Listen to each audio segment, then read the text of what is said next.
اعوذ باللہ السمیع العلیم من الشیطان الرجیم بسم اللہ الرحمن الرحیم۔ سورۃ احقاف کے دوسرے رکوع میں اللہ فرماتے ہیں کہ منکر کہتے ہیں کہ اگر یہ اچھا دین ہوتا تو پہلے معزز لوگ اسے اختیار کرتے اور کمزور لوگ اس دین کو اختیار کرنے میں پہل نہ کرتے۔ فرمایا کہ اس سے پہلے تورات کے ذریعے ہدایت بھیجی گئی، اب یہ قرآن اسی کی تائید اور تصدیق کرتا ہے کہ ظالموں کو ان کے انجام سے ڈرائے اور نیک لوگوں کو خوشخبری دے،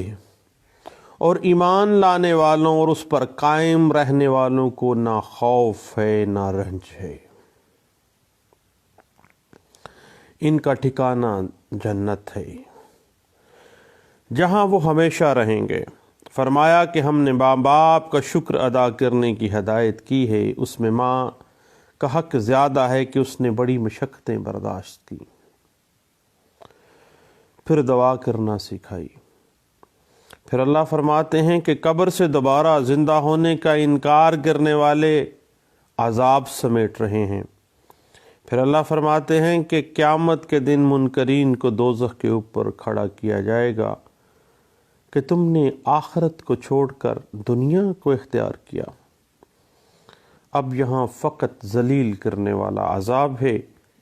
یہ تمہارے خواہ اکڑے رہنے اور غرور میں رہنے کا بدلہ ہے۔ وآخر دعوانا ان الحمدللہ رب العالمین۔ ہم کوڈ آف سول پروسیجر 1908 کے آرڈر اینڈ رولز پہ بات جاری رکھے ہوئے تھے، لیکن کل ایک دوست نے لقمہ دیا کہ آپ ٹھہر جائیے، 5 آرڈر 5 پہ جانے کی بجائے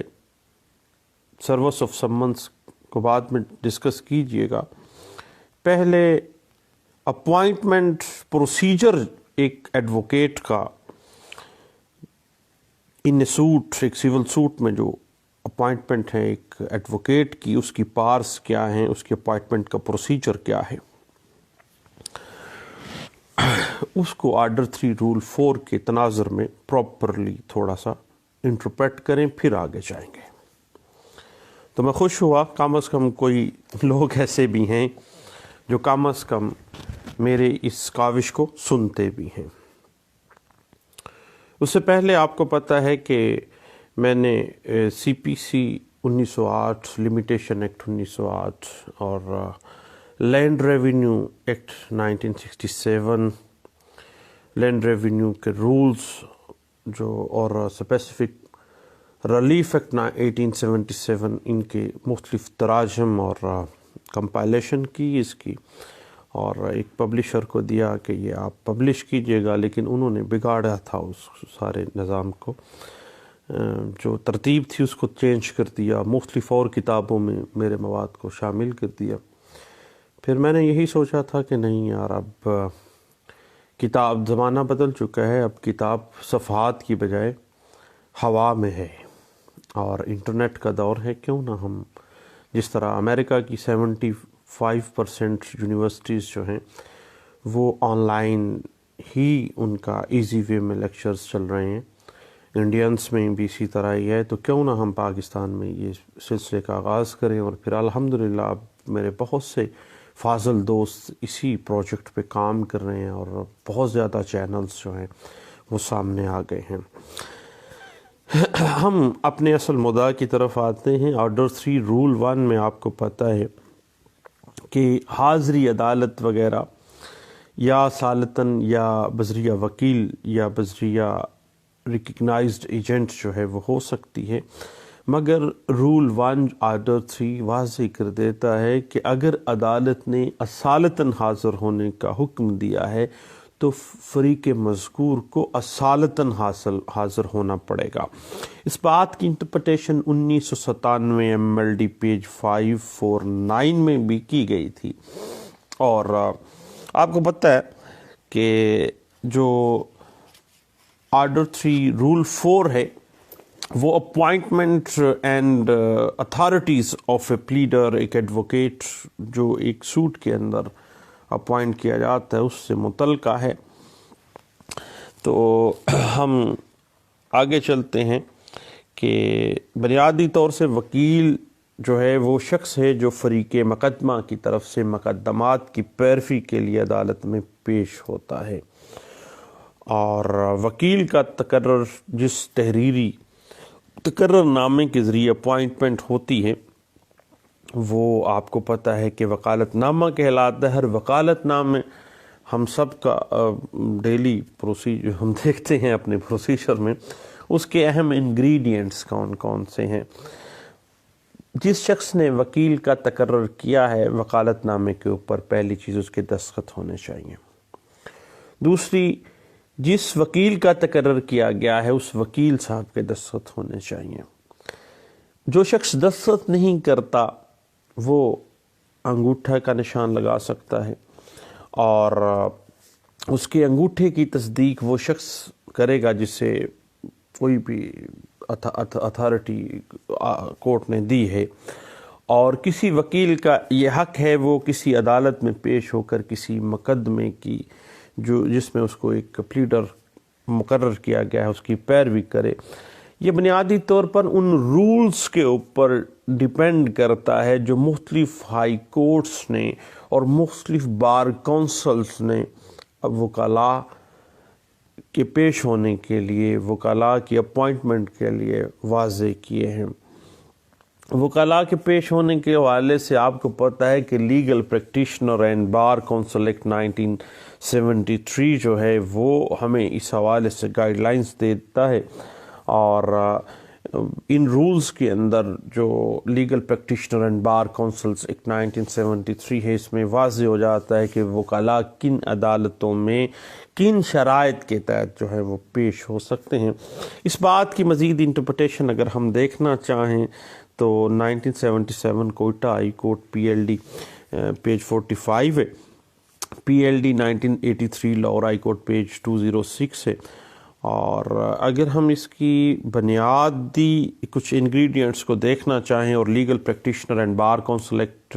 1973 کے مختلف رولز کے اوپر سپریم کورٹ آف پاکستان کی ایک لینڈ مارک ججمنٹ دیکھنا چاہیں تو 1979 سی ایم آر پیج 213 جو ہے وہ ہمیں اس حوالے سے گائیڈ لائنز دے دیتی ہے۔ اب بات یہ ہے کہ لیگل اینڈ پریکٹیشنر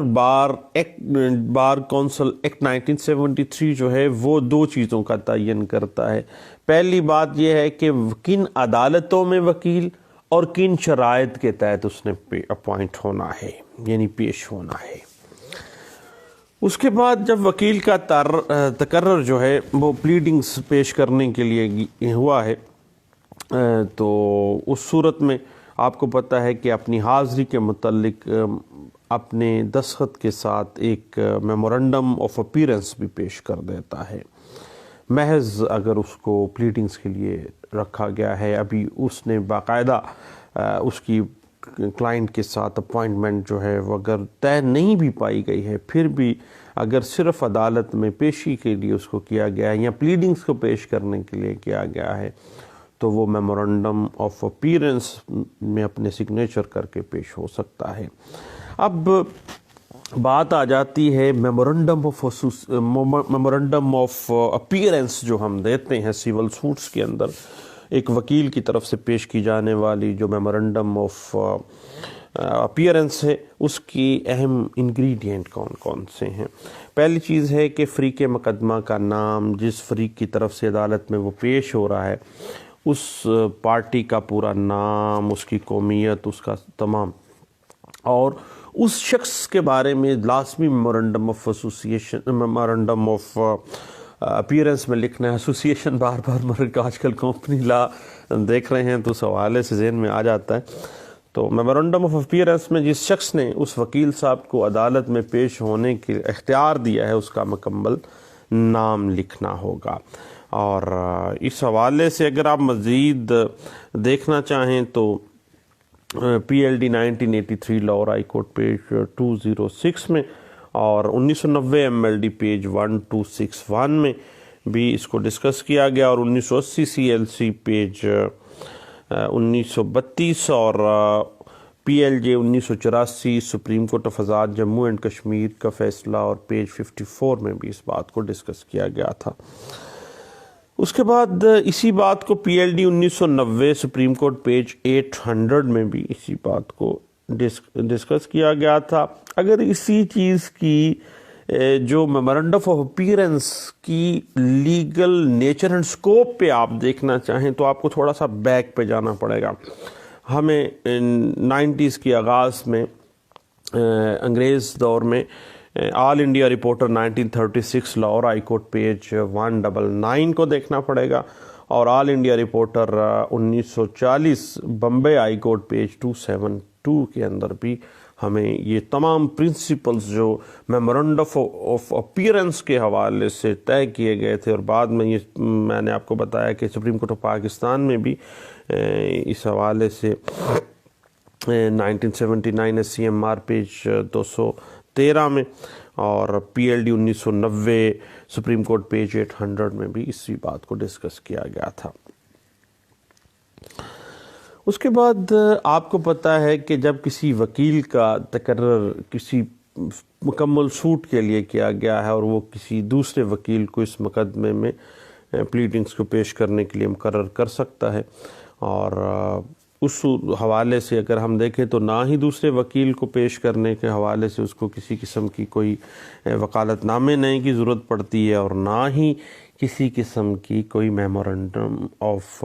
اپیئرنس کی اس کو ضرورت پڑتی ہے، کیونکہ آرڈر 3 کا رول 5 جو ہے ایک وکیل اپنے اختیارات جو ہے کسی دوسرے وکیل کو منتقل کر دیتا ہے، اور ہم بجائے کونسل کا جو کانسیپٹ ہے وہ آرڈر 3 رول 5 سے ہی ہم انفر کرتے ہیں۔ اس کے بعد پھر تھوڑی سی اسی بات کو آگے لے کے چلتے ہیں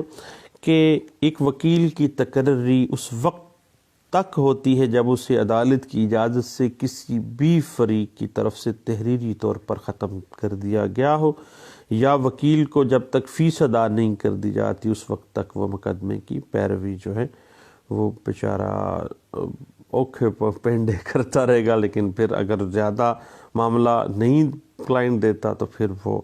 اپنے وکالت نامے کو وڈرا کر سکتا ہے۔ اس کے بعد عدالت جو ہے اس کے پاس بھی پار ہے کہ وہ جس کام کے لیے وکیل کا تقرر کیا گیا جب وہ ختم ہو گیا ہے تو اس کا تقرری ختم ہو گئی ہے۔ وکیل کی یا جو اس کا کلائنٹ ہے اگر وہ فوت ہو جاتا ہے تو پھر بھی تقرری ختم ہو جاتی ہے، نیا وکالت نامہ جب مدعی فوت ہو گیا تو پھر نیا وکالت نامہ بھی دینا پڑے گا۔ اور وکالت نامہ مؤثر ہونے کی مدت کو اگر ہم دیکھنا چاہیں تو عدالت میں جب ایک وکالت نامہ داخل ہو جاتا ہے تو اس وقت تک وہ مؤثر رہتا ہے جب تک کہ موکل یعنی کلائنٹ جو ہے یا وکیل عدالت میں درخواست دے کے اس کو منسوخ نہیں کر دیتا، یا موکل یا وکیل میں سے کوئی فوت ہو جاتا ہے، یا موکل چھوڑ دیتا ہے وکیل صاحب کو، یا وکیل صاحب اس کے وکالت نامے کو وڈرا کر جاتے ہیں۔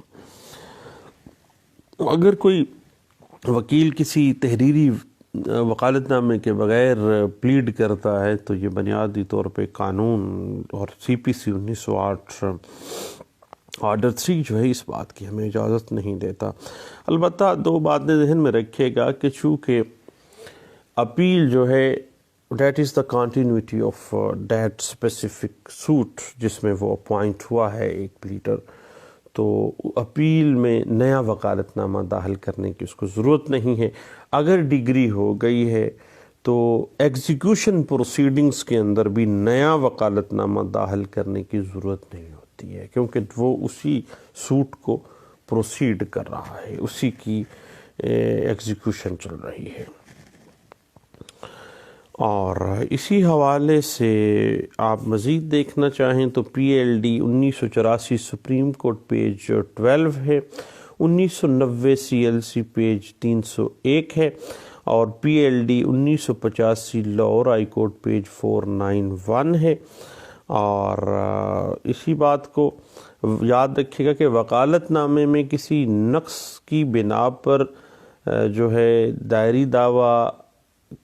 جو ہے وہ ڈسمزل میں نہیں جا سکتا، کوئی غیر قانونی بار جو ہے وہ اس پہ نہیں لگائی جا سکتی ہے، بلکہ جو لکونہ رہ گیا ہے وکالت نامے میں وہ ٹھیک کر دینا چاہیے۔ مہر لگنی رہ گئی ہے، جج صاحب نے کہا ہے کہ لازمی لگا دیں، یا سگنیچر رہ گئے تو پھر وہ کروا دینا چاہیے۔ اس بات کو 1985 SCMR پیج 1386 میں ڈسکس کیا گیا۔ اس کے بعد PLD 1988 supreme court of Azad Jammu and Kashmir page 42 میں اس بات کو ڈسکس کیا گیا، اور اسی بات کو PLJ 1984 سپریم کورٹ پیج 41 میں، اور PLD 1990 Azad Jammu and Kashmir page 13 میں اسی بات کو ڈسکس کیا گیا۔ اور اسی بات کو اگر مزید دیکھنا چاہیں تو PLJ 1982 supreme court Azad Jammu and Kashmir page 35 میں بھی اسی بات کو ڈسکس کیا گیا، اور اسی بات کو PLD 1990 Lahore high court page 208، 1990 CLC page 1473 اور 1990 MLD پیج 1261 میں بھی ڈسکس کیا گیا تھا۔ اب ہم تھوڑا سا آگے چلتے ہیں کہ ایک وکیل کے اختیارات کیا ہیں وکالت نامے کی روح سے۔ اب یہ باتیں تو چھوٹی چھوٹی ہیں، لیکن بات اس طرح ہے کہ چونکہ ہم آرڈر اینڈ رولز کو پڑھ رہے ہیں، اور ہمارے ایک اچھے دوست نے ہمیں درمیان میں ہی ٹوکا ہے کہ جب تک آپ یہ چیز مزید کلیئر نہیں کرتے آپ آگے نہ جائیے گا، تو کیوں نہ ہم اس کو کلیئر ہی کرتے جائیں۔ تو بات یہاں رکی تھی کہ ایگزیکیوشن پروسیڈنگز میں آپ کو نیا وکالت نامہ جو ہے وہ دینے کی ضرورت نہیں ہے۔ اس کی جو رلائے آپ کر سکتے ہیں PLD 1979 Karachi high court page 632 میں، اور اپیل میں بھی چونکہ کنٹینیوٹی آف دیٹ سوٹ ہے جس میں وکیل اپوائنٹ ہوا ہے، جدید وکالت نامے کی ضرورت نہیں ہے۔ اس بات کو 1989 MLD پیج 3416 میں، اور 1989 CLC پیج 8 میں، 1990 ALD پیج 449 میں، اور PLD 1990 Lahore high court page 208 میں اسی بات کو انٹرپریٹ کیا گیا۔ اور پھر یاد رکھیے گا کہ اگر 98 کی اپلیکیشن آپ دیتے ہیں مسلینیس اپلیکیشن میں، 98 میں آپ چلے گئے ہیں تو وکالت نامہ نیا لگانے کی آپ کو ضرورت نہیں ہے پٹیشن کے ساتھ۔ اور اسی بات کو اگر آپ بنیاد پہ دیکھنا چاہیں تو یہ بات طے شدہ ہے کہ مسلینیس اپلیکیشنز میں کبھی بھی آپ کو لگانے کی ضرورت نہیں ہے، یا 913 میں آپ کو وکالت نامہ لگانے کی ضرورت نہیں ہے۔ اسی بات کو 1990 MLD پیج 1874 میں ڈسکس کیا، اور یہ بنیاد بنی تھی 1932 کا ایک لینڈ مارک ججمنٹ ہے all India reporter 1932 Lahore high court page 96 میں اس بات کو انٹرپریٹ کیا گیا تھا۔ اس کے بعد ہم اتھارٹی آف اے کونسل کی بات پہ آ گئے تھے کہ ایک وکیل کو مینوی طور پر امپلائڈلی یہ اختیار ہے کہ وہ اپنے موکل کے لیے جو سمجھے وہ کرے، یعنی اس کے ہاتھ میں اس کی ڈور ہے۔ اور اگر ہم عمومی اختیارات کو دیکھیں تو عمومی اختیارات میں ہر قسم کے عام قسم کے تمام اختیارات جو وکالت نامے کے ذریعے اس کو مل گئے ہیں، جیسے درخواست دینا ہے، دعویٰ دائر کرنا ہے، وڈرا کرنا ہے، واپسی دعوے کا اختیار ہے، مسالت کرنے کا اختیار ہے، اس کی آربیٹریشن کا اختیار ہے، کوئی ایڈمیشن کرنے کا اختیار ہے، اپیرنس کا اختیار ہے، عرضی دعویٰ یا کسی پٹیشن کے اوپر اپنے کلائنٹ کے بہاف پہ دستخط کرنے کا اختیار ہے۔ وہ تمام اختیارات جو ہیں ایک وکیل کو دے دیے جاتے ہیں، اور اس بات کو یعنی امپلائڈلی کہا جاتا ہے کہ ایک وکیل جو ہے وہ امپلائڈلی یہ پار رکھتا ہے کہ وہ جو مناسب سمجھتا ہے اپنی پارٹی کے لیے وہ رستہ اختیار کرے۔ اس بات کو 1989 CLC پیج 1316 میں اور 1990 ALD پیج 623 میں بھی ڈسکس کیا گیا تھا۔ اور وکیل کے ذریعے کوئی بھی جو فعل سر انجام دیا ہے ایک وکیل نے، وہ اس کی پارٹی کے اوپر بائنڈنگ ایفیکٹ رکھتا ہے، اور وہ جب تک اس کے اختیارات پر باقاعدہ اس کا موکل پابندی نہیں لگاتا یا اس عدالت میں پیش ہو کے اس کے وکالت نامے پہ آبجیکشن نہیں دیتا ہے، اس وقت تائیں جو ہے وہ جو بھی وکیل صاحب جو اپنے اختیارات کو امپلائڈلی یا ایکسپریسلی وہ کرتے ہیں تو وہ اس کے لیے بائنڈنگ ایفیکٹ رکھتا ہے۔ اس بات کی اگر بنیاد ہم دیکھنا چاہیں تو all India reporter 1975 supreme court page 2202 میں ہے، اور 1990 CLC پیج 1473 میں جو ہے وہ اس بات کو انٹرپریٹ کیا گیا۔ بنیادی طور پہ 1920s میں یہ کہا گیا تھا کہ بنیادی طور پر جو کونسل کا کانسیپٹ ہے وہ فری کین کی طرف سے نیک نیتی کے اوپر مبنی اپنے کام سر انجام دینے کے لیے یہ سسٹم بنایا گیا تھا، اور دائرہ اختیار کے اندر رہتے ہوئے اپنا کوئی بھی جو فعل سر انجام دیتا ہے ایک وکیل، وہ اس کی پارٹی کے لیے بائنڈنگ ایفیکٹ رکھتا ہے، اور اس بات کو آل انڈیا رپورٹر 1929 پیج 33 میں ڈسکس کیا گیا۔ اس کے بعد پھر اگر ہم یہ دیکھنا چاہیں کہ جی ہم بجائے کونسل بھی بھجوا سکتے ہیں اپنے بہاف پہ، تو ایک وکیل جو ہے انڈر آرڈر 3 رول 5 جو ہے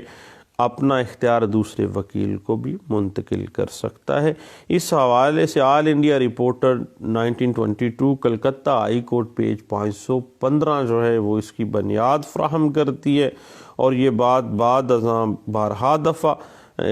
جو ہے ریوزٹ کی گئی all India reporter 1932 Lahore high court page 373 میں، اور 1984 CLC پیج 2154 میں بھی اس بات کو ڈسکس کیا تھا۔ اسی طرح ایک وکیل جو ہیں جس طرح سے دوسرے وکیل صاحب کو اپنے اختیارات ڈیلیگیٹ کر دیتے ہیں بجائے کونسل کی طرح، تو اسی طرح وہ اپنے کلرکوں کو بھی جو ہے وہ اپنے اختیارات مثلاً درخواست یا دعویٰ دائری وغیرہ کی جو کچھ محدود پارز جو ہیں وہ ڈیلیگیٹ کر سکتے ہیں۔ اس بات کو all India reporter 1941 Peshawar high court page 1 کے اندر بڑے اچھے انداز سے اسی زمانے میں بھی ڈسکس کیا گیا تھا۔ البتہ یہ کہا گیا تھا کہ کلرک اپنے وکیل کی طرف سے مقدمے کی پیروی کے لیے ڈیلیگیٹ نہیں ہو سکتا، اس کو پار ڈیلیگیٹ وکیل نہیں کر سکتا، کیونکہ وہ اپوائنٹمنٹ تو اسی کے لیے ہوئی ہے، آگے وہ چھوٹے موٹے کاموں کے لیے ایک محدود حد تک تو وہ اس کو بھجوا سکتا ہے، مکمل اس کی جو کسی قسم کی جو پیروی ہے اس کے لیے کلرک پہ انحصار نہیں کر سکتا۔ اس بات کو جو ہے 1984 CLC پیج 3332 میں بھی ڈسکس کیا گیا تھا، اور اسی بات کو اگر مزید آپ دیکھنا چاہیں تو PLD 1979 سپریم کورٹ پیج 47 میں، اور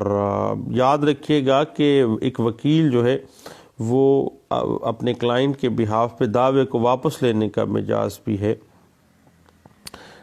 لیکن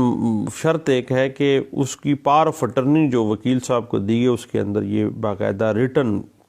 جو اتھارٹی ہے وہ اس کو دی گئی ہو، ادروائز وہ نہیں کر سکتا ہے۔ اس بات کو 1989 CLC پیج 310 میں بھی ڈسکس کیا گیا تھا، اور وکیل صاحب کو مصالحت کرنے کے لیے، تنازع کو حل کرنے کے لیے تمام اختیارات حاصل ہیں، اور جو بھی وہ فیصلہ کر لے وہ پارٹی کے لیے بائنڈنگ ایفیکٹ ہوگا۔ اس بات کو 1992 SCMR پیج 876 میں، اور PLD 1982 سپریم کورٹ پیج 313 میں، اور PLD 1992 Lahore high court page 432 میں، اور 1991 CLC پیج 92 میں، اور اس کے علاوہ ایک بار آ جاتی ہے کہ پارٹی سیم ہے لیکن جو اس دعوے کے اندر وہ وکیل انگیج ہوا ہے اس کے علاوہ کسی اور تنازع اگر اسی پارٹی کا ہے تو اس میں وہ قطعی صورت اختیار نہیں رکھتا ہے کہ وہ مصالحت کروائے ان چیزوں کی جس کے لیے وہ وکیل اپوائنٹ نہیں کیا گیا ہے۔ اس حوالے سے 1992 SCMR پیج 876 ہمیں حوالے سے بات کر دیتا ہے، اور وکیل حقائق کے کسی معاملے پر ایڈمیشن اگر کر دیتا ہے، ایڈمیشن جو ہے وہ بائنڈنگ ایفیکٹ رکھتا ہے اس کی پارٹی کے اوپر۔ اس بات کو 1989 MLD پیج 141 جو ہے ڈسکس ہو جاتا ہے۔ جب تک کہ حقائق کا غلط ادراک نہ کیا گیا ہو، یعنی بعض اوقات معاملات کو توڑ موڑ کے بھی بیان کیا جاتا ہے، تو اور پارٹی جو اس پہ آبجیکشن لے کے آ سکتی ہے وکیل کی طرف سے اگر ایڈمیشن ہوا ہے تو۔ اس بات کو 1992 SCMR پیج 876 میں ڈسکس کیا گیا ہے، لیکن یاد رکھیے گا کہ اس وقت ایڈمیشن ایک وکیل کا وہ قابل پابندی نہیں ہوگا جب وہ جو کلائنٹ کی طرف سے اس کو ہدایات دی گئی ہیں اس کی خلاف ورزی کرتے ہوئے ایڈمیشن کرتا ہے۔ اس بات کو 1984 CLC پیج 1771 اور 1992 SCMR پیج 876 میں بھی ڈسکس کیا گیا تھا۔ اس کے بعد ایک اور بڑی ٹیکنیکل سی بات ہے ایڈمیشن بائی ایڈوکیٹ کے، کہ لیگل کویسچن کے اوپر اگر غلط جو ایڈمیشن کیا ہے، قانونی طور پر وہ ایڈمیشن بنتا نہیں تھا، اور وکیل صاحب خواہ خواہ میں لیگل غلطی کرتے ہوئے قانون کے کسی کویسچن کے اوپر وہ ایڈمٹ کر گیا ہے، قانون کے سوال پر غلط ایڈمیشن جو ہے وہ سائل کے اوپر قطعی صورت بائنڈنگ ایفیکٹ نہیں رکھتا ہے۔ فیکٹ کے اوپر اگر ہے تو اگر اتھارٹی اس کو دی گئی ہے، ڈائریکشن اس کو دی گئی ہے ایک وکیل کو، تو دین تو وہ کر سکتا ہے، ادروائز وہ بھی چیلنج کیا جا سکتا ہے۔ اس بات کو 1991 MLD پیج 1030 میں اور 1991 MLD پیج 1291 میں اس بات کو ڈسکس کیا گیا تھا۔ اور یاد رکھیے گا کہ ایک سوٹ کے اندر وکیل کو اگر امپاور نہیں نہ کیا گیا مسالت کے لیے تو پھر وہ مسالت نہیں کر سکتا ہے، اس کو اگر واضح ہدایات نہیں دی گئی ہیں تو پھر وہ مسالت نہیں کروا سکتا ہے۔ اس بات کو PLD 1979 سپریم کورٹ پیج 23 میں،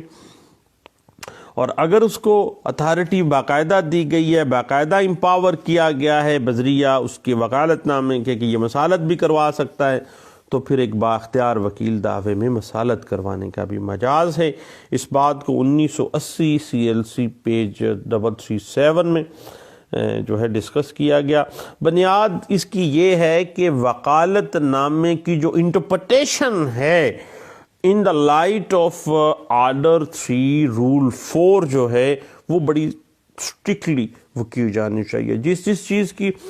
کوئی پار ایک کلائنٹ نے ایک وکیل کو دی ہے اس کے مطابقت سے ہی وکیل صاحب کو آگے بڑھنا چاہیے۔ اور اس بات کو 1991 CLC نوٹ 124 اور 1991 CLC پیج 67 میں بھی ڈسکس کیا گیا تھا۔ اس کے بعد ایک بڑی ٹیکنیکل سی بات ہے کہ کوئی بھی وکیل صاحب اس وقت تک کسی کلیم کو ریلنکوش نہیں کر سکتا جب تک اس کے حوالے سے relinquish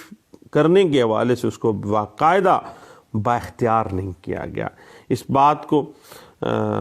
PLJ 1982 supreme court page 313 جو ہے وہ بڑے اچھے انداز سے ڈسکس کر دیتی ہے۔ اس کے علاوہ اگر وکیل صاحب کو امپاور کیا گیا ہے اس کے وکالت نامے میں تو کسی وہ دعوے کو ثالث کے سپرد کرنے کا بھی اختیار رکھتے ہیں۔ اس بات کو PLD 1954 Peshawar high court page 61 میں بھی ڈسکس کیا گیا تھا۔ اس کے بعد وکیل صاحب اگر حلف پہ بات آتی ہے تو محالی فریق کے حلف پر فیصلہ کرنے کا یا کروانے کا مجاز اگر اس کو کیا گیا ہے تو دین وہ اتھارٹی اس کے پاس ہو سکتی ہے۔ اور اس بات کو اگر مزید دیکھنا چاہیں تو PLD 1992 Lahore high court page 432 اور PLD 1980 Karachi high court page 477 جو ہے اس کو انٹرپریٹ کرتا ہے۔ اور اسی بات کو مزید اگر آپ دیکھنا چاہیں تو 1993 SCMR پیج 657 اس بات کو ڈسکس کر دیتا ہے۔ اس کے بعد یاد رکھیے گا کہ بعض اوقات ایک بات آ جاتی ہے کہ وکیل صاحب بحث کے دورانیے میں اپنی رائے جو ہے وہ دے دیتے ہیں۔ اگر اس طرح ہوتا ہے کہ بحث کرتے کرتے وکیل صاحب رائے دے دیتے ہیں تو کیا وکیل صاحب کی وہ جو رائے ہے اظہار رائے کیا اس کے سائل پر بائنڈنگ ایفیکٹ رکھے گی؟ تو بھئی یہ ہے کہ اس کے سائل پر وہ اس کی جو ذاتی رائے کا اظہار ہے نا وہ قابل پابندی نہیں ہے۔ اس بات کو ILR 18 Madras high court page 73 میں ڈسکس کیا گیا تھا، اور اگر وکیل صاحب نے کوئی غلط قانونی مشورہ دے دیا ہے اور اسی دورانیے میں وہ بات کھل بھی جاتی ہے اسی کیس کے اندر، تو بھائی وہ غلط قانونی پروویژن جو ہے وہ بھی سائل کے اوپر بائنڈنگ ایفیکٹ نہیں رکھتی ہے۔ اس بات کو 1984 CLC پیج 1745 میں ڈسکس کیا گیا ہے، اور یاد رکھیے گا کہ کسی وکیل صاحب کی طرف سے ایک قانونی نقطے پر دی گئی کوئی بھی اظہار رائے جو ہے، جو اس نے پہلے ایک دعوے میں دی ہے، دوسرے مقدمے کے میں اس دوسرے اگر سیم بھی کلائنٹ ہیں تو پھر ان کے اوپر وہ پہلے والا جو تھا وہ بھی بائنڈنگ ایفیکٹ نہیں تھا اور دوسرے میں بھی بائنڈنگ ایفیکٹ نہیں رکھتا ہے۔ اس حوالے سے آپ PLJ 1983 Lahore high court page 195 اور PLD 1980 سپریم کورٹ پیج 22 جو ہے وہ اس بات کو بڑے اچھے انداز سے انٹرپریٹ کر دیتی ہے۔ اور یاد رکھیے گا کہ آرڈر 3 رول 4 جو ہے وہ واضح کر دیتا ہے کہ ایک وکیل جو ہے امپلائڈلی سب کچھ وہ کر سکتا ہے جو اس کے وکیل کی دماغی حالت میں وہ درست سمجھتا ہے کہ میرے کلائنٹ کے لیے بہتر ہے۔ جو بھی کرے گا وہ نیک نیتی سے کرے گا اور امپلائڈلی سمجھا جائے گا کہ یہ نیک نیتی سے کیا گیا ہے۔ اس بات کو 1995 CLC پیج 1102 میں بھی ڈسکس کیا گیا تھا، اور اسی بات کو 1997 CLC پیج 243 میں، اور اسی بات کو PLD 1996 supreme court of Pakistan page 237 میں بھی ڈسکس کیا گیا تھا۔ اور اسی بات کو اگر مزید ہم دیکھنا چاہیں تو 1994 SCMR پیج 1948 میں بھی اسی بات کو ڈسکس کیا گیا، 1993 SCMR پیج 145 میں بھی اسی بات کو ڈسکس کیا گیا، اور PLD 1996 سپریم کورٹ پیج 213 اور 1997 MLD پیج 1953 میں بھی ڈسکس اسی بات کو کیا گیا تھا۔ اور دعاؤں میں یاد رکھے گا یہ ایک پلیڈر کے جو اپائنٹمنٹ پروسیجر اور اس کی جو اتھارٹی ہے جو کہ آرڈر 3 رول 4 میں انٹرپریٹ کیا گیا تھا، اسپیشلی ایک دوست نے کل اسی بات پر ٹوک دیا اور کہا کہ پہلے اس کو کلیئر کریں پھر آپ آرڈر 5 شروع کیجیے گا۔ تو دوستو دعاؤں میں یاد رکھیے گا، انشاءاللہ دوبارہ ملتے ہیں۔ اللہ حافظ۔